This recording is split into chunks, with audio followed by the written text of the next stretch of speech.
Hey, Sharon Horne-Ellstrom here. Kind of wanting to scream this morning. This is take 2 on my video.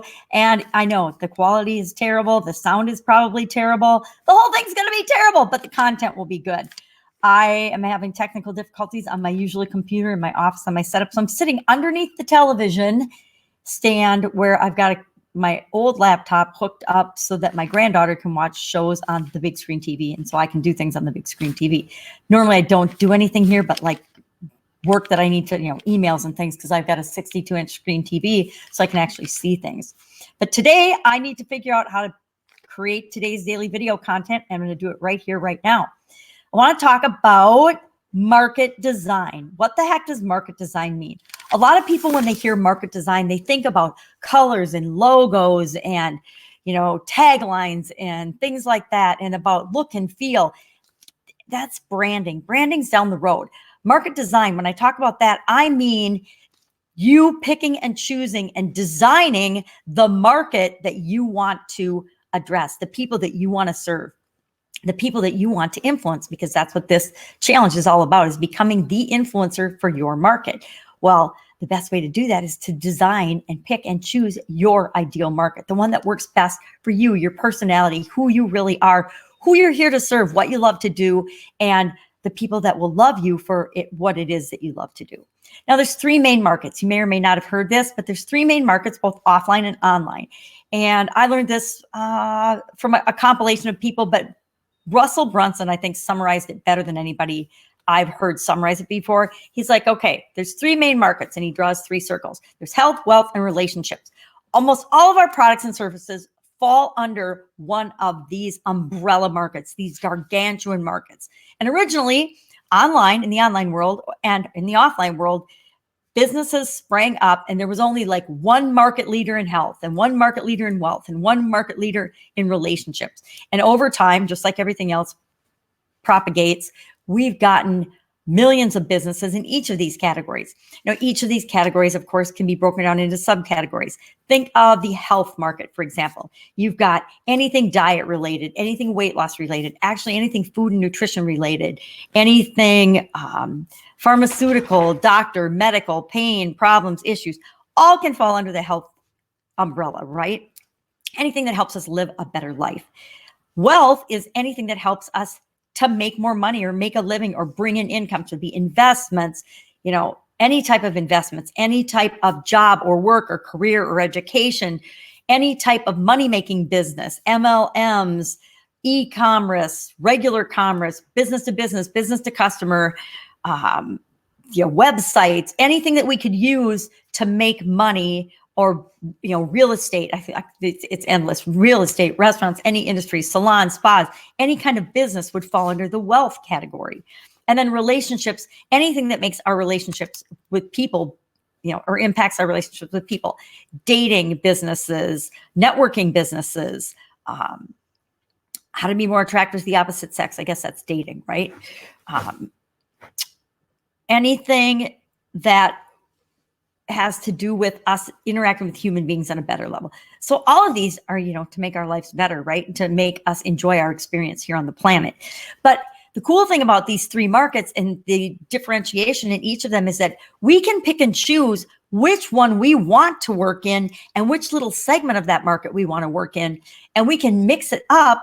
So say, for example, I'm a coach, but and I'm normally a wealth coach, but I want to experiment with what the impact of relationships in the relationship market would have. Maybe I want to go after a niche, a narrow group of people in the relationship market with respect to, say, I want to work with people on, let's say I want to do health. I'm going to enter health, and that's how I'm going to reach my women and start out building my specific audience.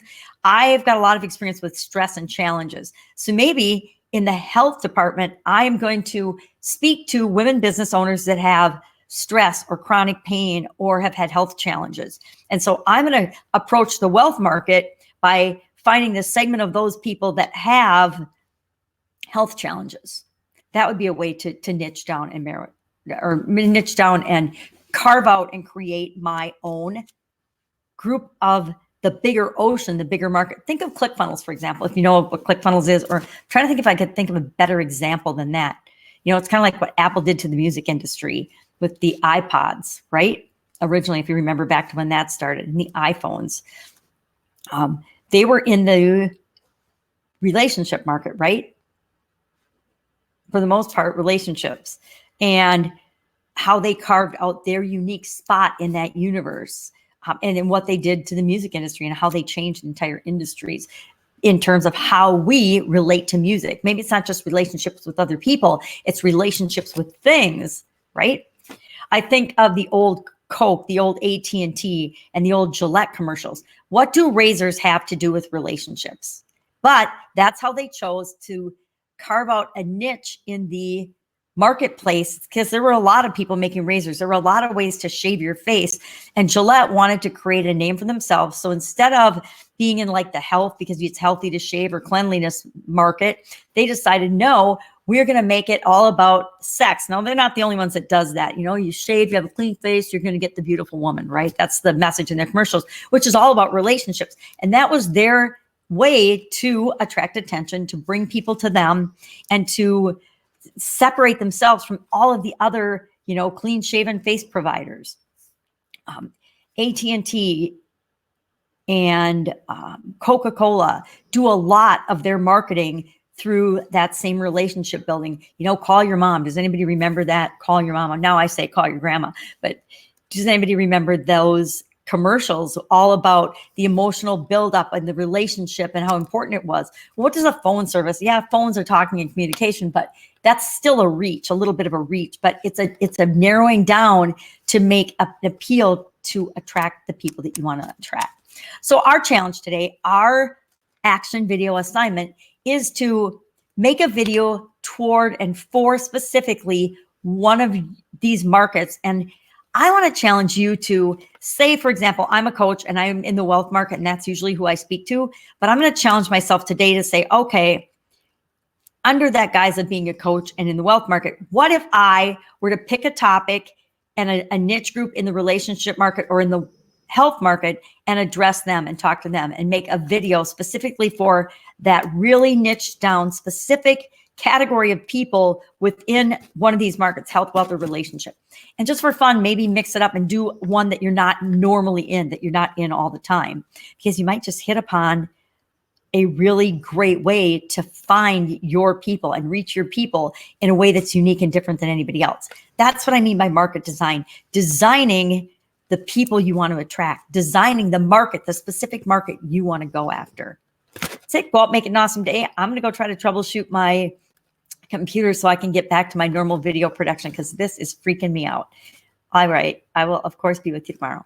Bye. Hot touch screen.